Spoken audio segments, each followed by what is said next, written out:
Iris diagnosis.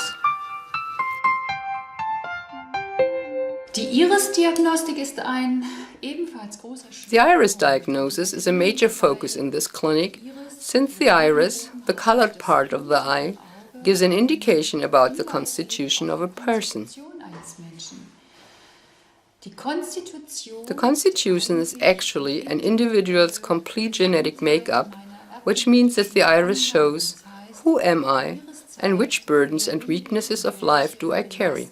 Welche Schwächen des Lebens trage ich in mir? Die Iris, die Regenbogenhaut. On the other hand, the iris gives a direct overview of the connective tissue of a person's body. And the connective tissue, we also call it the matrix, is actually the region in a human's organism where everything else gets embedded.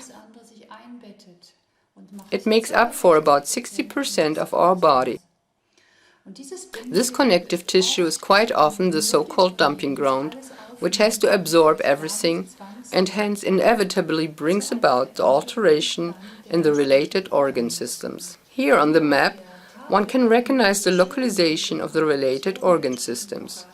On the left side, the left-hand side of the body, and on the right side, the right-hand side of the body. Here at the center, you can see the illustration of the stomach. The patient's stomach, whom we diagnosed earlier, had a slightly orange color, which indicates his enzyme deficiency. Here we have the iris rough, illustrating the descending large intestine on the left side. The thyroid gland is illustrated in a differentiated way on both sides.